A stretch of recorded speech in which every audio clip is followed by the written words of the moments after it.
Selamat siang, salam sejahtera bagi kita semua.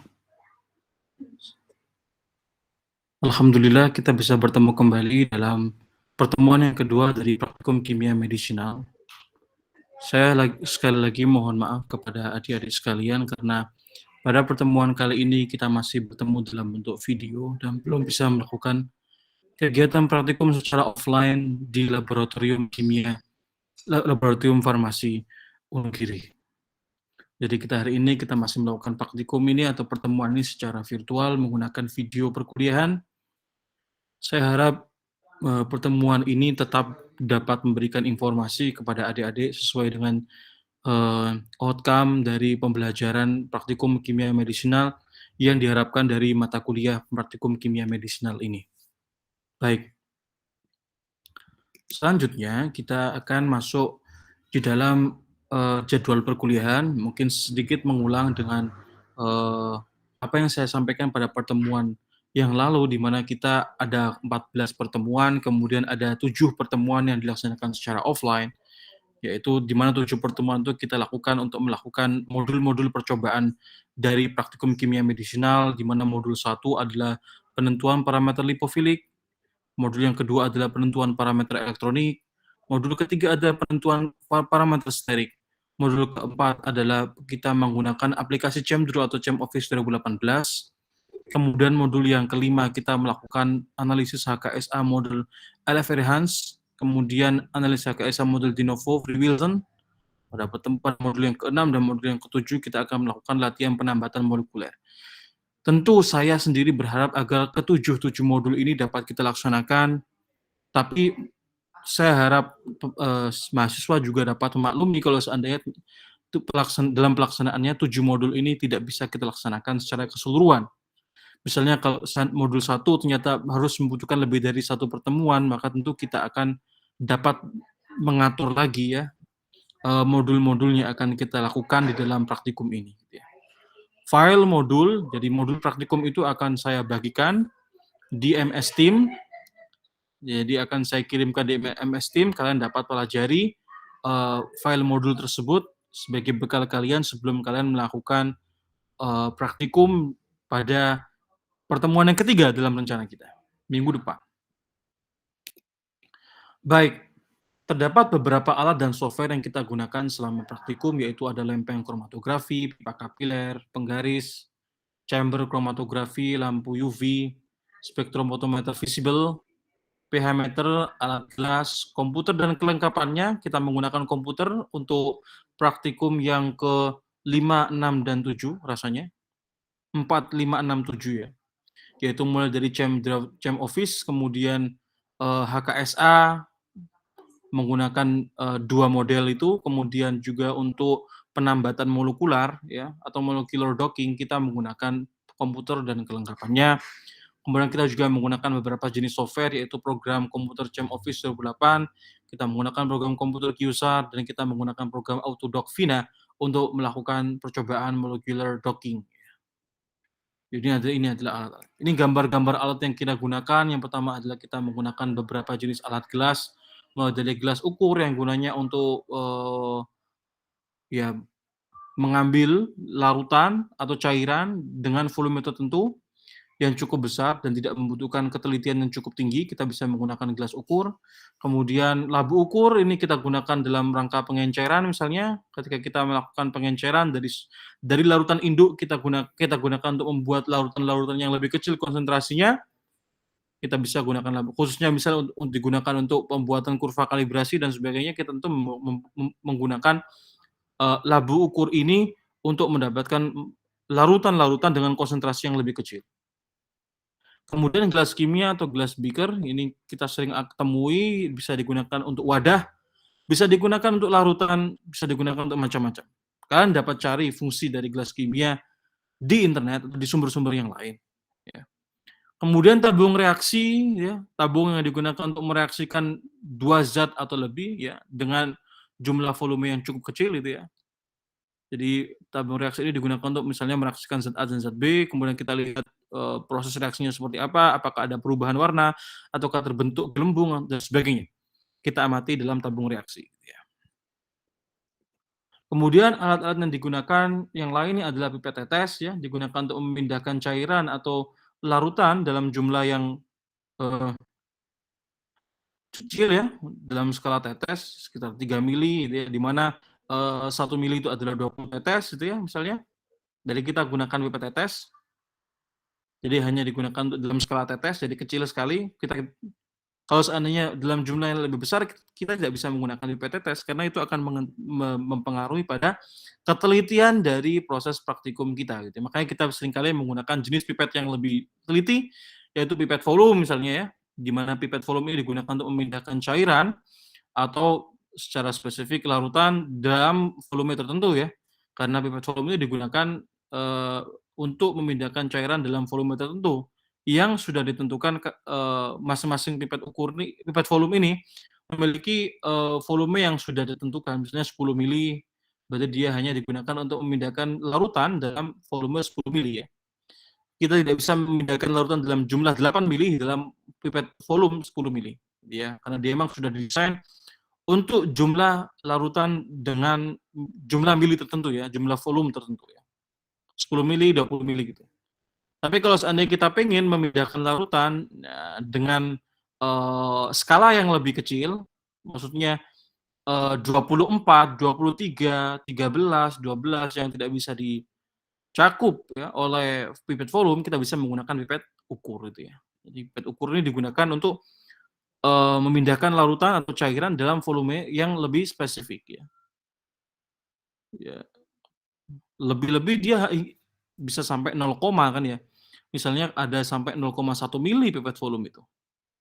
Jauh lebih teliti gitu ya, daripada pipet, volume ya, pipet ukur jauh lebih teliti daripada pipet volume, ketika kita gunakan untuk memindahkan volume dengan jumlah mili yang lebih spesifik ya. Kemudian ini adalah labu Erlenmeyer yang digunakan untuk mereaksikan 2 zat pada volume tertentu ya, cukup besar volumenya. Jadi kita masukkan zat A, zat B, dan seterusnya dalam dalam labu Erlenmeyer, kemudian kita kocak-kocak ya, atau kita panaskan misalnya dalam penangas, itu biasanya digunakan, biasanya dilakukan di dalam, labu Erlenmeyer. Alat lain yang digunakan adalah lempeng kromatografi. Kita nanti akan misalnya untuk, percobaan yang pertama yaitu pengukuran atau penentuan RM ya, tetapan kromatografi, kita menggunakan lempeng kromatografi, yang akan kita gunakan untuk memisahkan beberapa, sampel yang kita uji di dalam percobaan pertama. Kemudian pipa kapiler ya, kita gunakan untuk, memindahkan volume juga atau memindahkan cairan atau larutan dalam jumlah yang cukup kecil. Kemudian penggaris, ini kita akan mengukur ya, karena nanti dalam kromatografi itu kan, masing-masing larutan akan merambat naik, mengikuti hukum kapilaritas gitu ya. Nah, kemudian posisi titik dari masing-masing larutan itu kita akan ukur ya, menggunakan penggaris ke sini ya, misalnya. Kemudian yang terakhir ada lampu UV kromatografi agar kita dapat lebih jelas melihat pemisahan dari masing-masing larutan yang kita pisahkan, maka kita menggunakan lampu UV kromatografi. Nah, ini adalah, wujud dari lampu UV kromatografinya. Saya belum cek apakah, bentuk dari lampu UV kromatografi dari Onogiri apakah seperti itu atau tidak, saya belum cek lebih detail ke laboratorium gitu ya. Kemudian, alat yang digunakan adalah spektrofotometer visible ya, kemudian kuvet kaca dan pH meter ya. Kita, menggunakan beberapa larutan dengan pH ya, khususnya pada percobaan ionisasi. Percobaan yang kedua itu kita akan menggunakan, pH meter ini untuk mengukur pH dari larutan. Kemudian kita menggunakan komputer ya, perangkat komputer, karena, pada percobaan 4 sampai percobaan 7 itu adalah percobaan kering atau ya percobaan kering atau praktikum kering, di mana itu adalah percobaan yang berbasis komputer, maka kita membutuhkan PC atau personal atau komputer ya. Baik itu komputer pribadi, ataupun komputer bersama di Labcom ya, di laboratorium komputer Onogiri gitu ya. Kemudian kita menggunakan software ChemOffice 2008, ya, kita gunakan ini untuk praktikum yang keempat, ya. Kemudian yang ini kita gunakan software QSAR untuk praktikum yang ke-5 dan 6, dan yang terakhir sebenarnya ada Autodoc Vina, ya. Itu untuk praktikum yang ke-7. Nah, saya tadi sudah memaparkan beberapa alat-alat yang kita gunakan pada praktikum kimia medicinal. Setelah itu saya akan menyebutkan beberapa bahan-bahan yang kita gunakan. Itu ada nipagin, nipasol, paracetamol, dan acetanilida. Kemudian ada heksan, parafin cair, ya, etanol, metanol PA, aqua bidesteril, KCl, HCl, ya. Kemudian natrium asetat, asam asetat, kalium bifosfat, ya. Kemudian NaOH, boraks, natrium bifosfat, ya. Kemudian NaOH dan seterusnya. Ini kita akan gunakan di dalam praktikum kimia medicinal mulai dari praktikum 1 hingga praktikum ke-7 gitu ya. Nah, tugas kalian dari pertemuan yang kedua itu adalah kalian membuat laporan fungsi alat dan MSDS. Jadi pada pertemuan kedua ini saya namakan sebagai percobaan 0. Jadi kita masuk dalam percobaan 0, yaitu kalian membuat laporan terkait fungsi alat dan MSDS gitu ya. Formatnya seperti apa? Format laporan akan saya lampirkan di MS Team, di mana halaman 1 adalah cover, sebagaimana ini contohnya. Halaman yang kedua dan seterusnya adalah daftar alat dan fungsi, daftar nama alat, jadi nomor, kemudian nama alat, ya, kegunaan alatnya, kemudian ini adalah gambar alatnya. Dari mana Anda mendapatkan gambar alat? Anda bisa mencari gambar alat di internet, ya. Jadi Anda tidak perlu datang ke laboratorium kemudian Anda foto satu-satu. Rasanya saya tidak perlu karena tujuan dari mata kuliah, tujuan dari pertemuan yang kedua ini kalian cukup mengenal alat dan bahan, mengenal alat dan fungsinya, mengenal bahan dan sifatnya. Jadi cukup kalian cari gambar dari internet, kemudian kalian tabulasikan seperti ini ya untuk semua alat yang sudah saya sebutkan pada slide sebelumnya. Kemudian halaman selanjutnya adalah daftar bahan dan sifat bahan. Bagaimana itu? Kita lihat. Saya sering menyebut atau umumnya disebut sifat dan bahan itu disebut dengan MSDS ya, di mana MSDS itu singkatan dari Material Safety Data Sheet ya. Apa yang harus kalian lakukan yaitu kalian catat semua bahan kimia yang dibutuhkan selama praktikum kimia medicinal ya. Mohon maaf ini saya salah. Selama praktikum kimia medicinal. Ya kecuali sampel. Sampel yang dikecualikan dalam MSDS yang dimaksud di atas misalnya seperti ya sampel-sampel yang kalian uji. Ya, untuk kimia medicinal ini semua bahan yang akan dibutuhkan sudah saya catat di sini.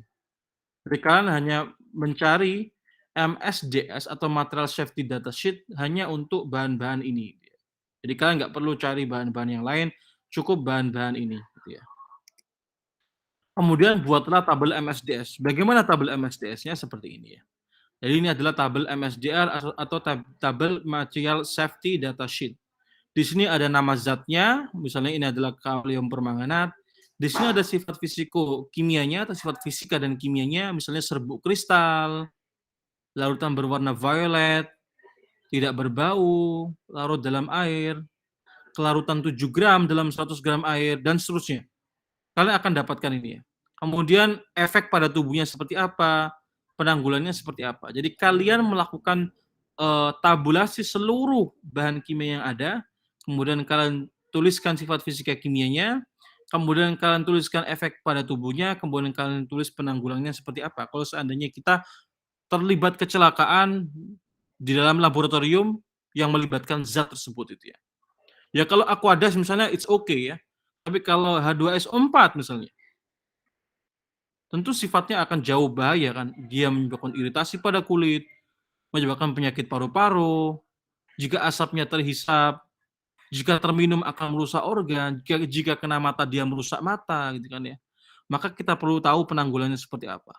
Jadi guna dari MSDS ini adalah kalian mengenal zat-zat, senyawa-senyawa yang kalian gunakan di dalam praktikum, kalian mengetahui sifat-sifatnya, baik sifat fisika dan sifat kimianya, kalian mengetahui bagaimana efeknya pada tubuh kita, manusia, dan kalian tahu cara penanggulangannya.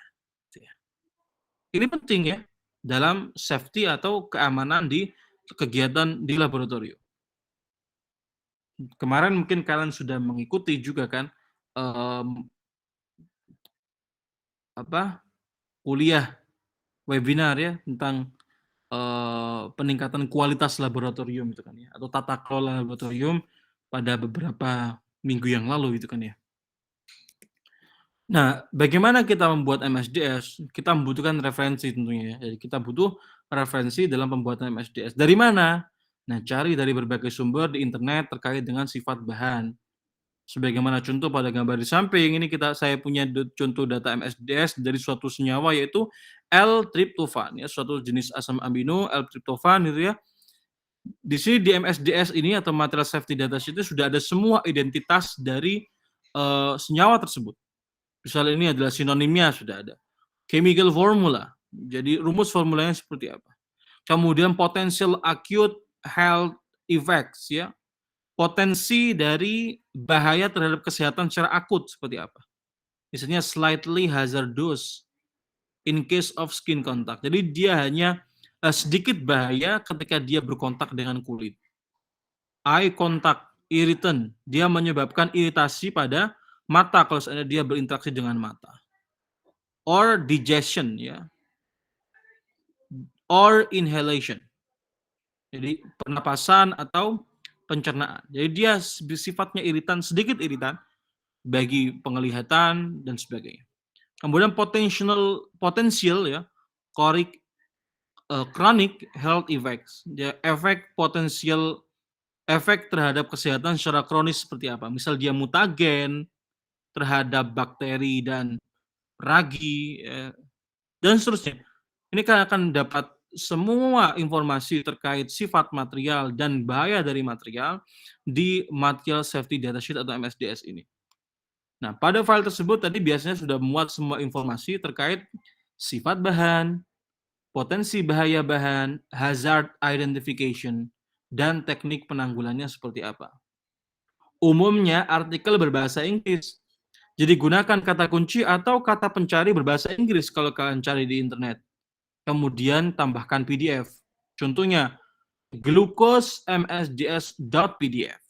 Jadi nanti kalian akan dapatkan MSDS dari glukosa. Misalnya coba kita lihat ya, kita cari di internet gitu ya.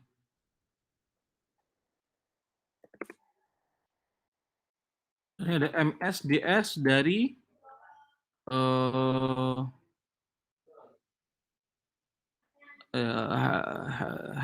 H2SO4 misalnya ya. Misalnya asam sulfat. Kita cari material safety data sheet-nya. Nah, di sini kalian sudah dapat lihat ya, material safety data sheet dari asam sulfat. Kalian bisa semuanya kalian tahu kan bagaimana misalnya ini data fisik kimiawinya, titik cairnya seperti apa gitu ya. Dia bentuknya apa, cair kah? Kemudian bahayanya dapat menyebabkan iritasi dan terbakar. Berbahaya jika terores, hindari uap ataupun asapnya, gunakan dalam ventilasi cukup, hindari kontak dengan mata, kulit atau baju, cuci tangan dan seterusnya. Kalian sudah dapat. Nah, penolongan pertama panggil dokter kulit, berat jadi ya seperti ini. Jadi kalian cukup cari di internet, klik nama senyawa msds.pdf gitu ya.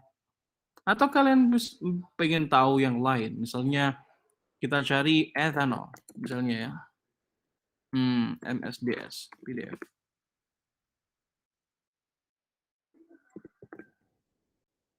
Nah, misalnya ya. Nah, misalnya nih MSDS dari etil alkohol atau etanol ya. Nah, di sini sudah ada informasinya semuanya. Kemudian ini adalah hazard identification-nya, potensi bahayanya seperti apa gitu ya, potensi chronic health effect-nya seperti apa gitu ya. Kemudian nih first aid measures, jadi tindakan awal seperti apa. Misalnya eye contact ketika dia berkontak dengan mata, kita harus seperti apa. Ketika skin contact dia berkontak dengan kulit dia seperti apa. Serious skin contact ketika dia berkontak dengan kulit secara serius seperti apa, ketika dia dihirup seperti apa, ketika dia tercerna seperti apa, dan seterusnya. Jadi ini adalah contoh dari beberapa MSDS dari beberapa senyawa yang bisa kalian cari di internet secara bebas, free. Jadi I think it's easy task for you. Ini tugas sangat mudah bagi kalian. Cuma mungkin butuh keuletan, butuh ketekunan kalian ya di dalam pencarian informasi tersebut itu ya.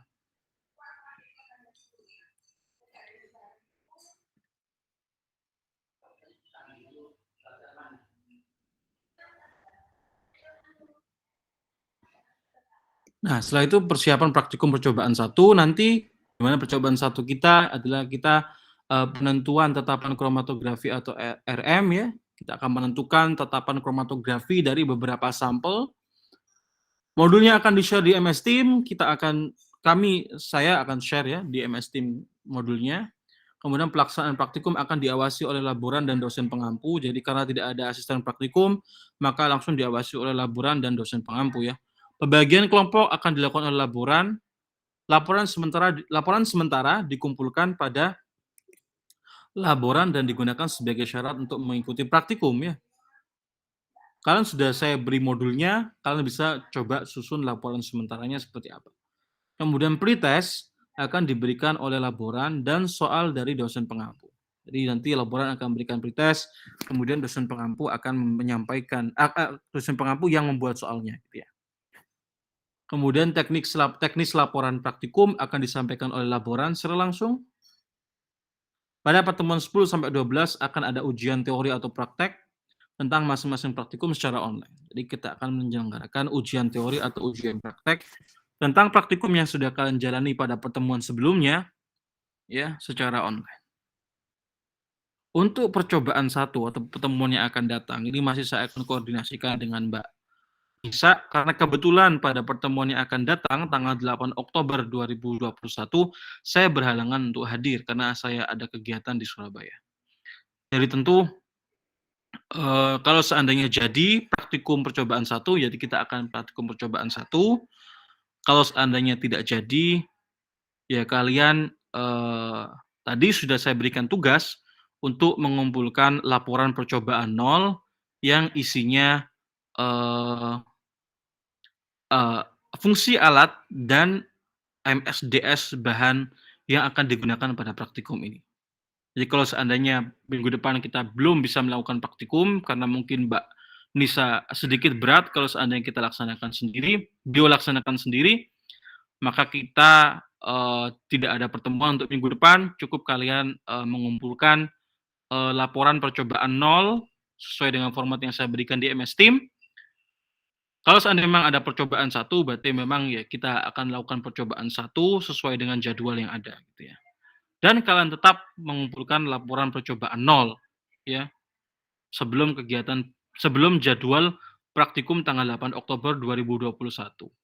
Jadi ada dan tidaknya praktikum minggu depan, kalian tetap mengumpulkan laporan percobaan 0 sesuai dengan format ke email yang sudah saya informasikan di sini gitu ya. Kalau seandainya percobaan 1 minggu depan tidak jadi atau tidak diselenggarakan, berarti laporan percobaan 0 ini yang saya hitung sebagai pertemuan yang ketiga. Jadi kalian mengumpulkan tugas itu, saya hitung sebagai pertemuan yang ketiga. Ya. Kalau seandainya tetap jadi percobaan 1, ya berarti percobaan 1 akan menjadi pertemuan ketiga kita. Gitu ya. Jadi masih fleksibel. Baik, kalau ada pertanyaan, saya harapkan mohon disampaikan di dalam forum conversation di MS Team kita. Jadi saya harap dapat memanfaatkan kolom conversation secara baik, gitu ya. Dengan bertanya, saya akan jawab satu persatu, karena ini terkait dengan informasi yang sangat penting bagi saya, gitu ya, bagi kalian juga. Jadi kalian, kalau seandainya ada yang perlu ditanyakan, silakan bertanya. Ya, cukup sekian dari saya. Thank you. Saya akan upload materi dari perkuliahan ini, video dari perkuliahan ini, kemudian format laporan percobaan 0, dan modul praktikum kimia medisinal di attachment atau di files pada channel pertemuan kedua ini. Sampai ketemu pada percobaan pada minggu minggu depan gitu ya, pada tanggal 8 Oktober 2021 kalau seandainya jadi bersama dengan, Mbak Nisa gitu ya, kalau seandainya tidak jadi berarti kita akan baru bertemu seminggu yang akan datang lagi yaitu pada tanggal 15 Oktober 2021.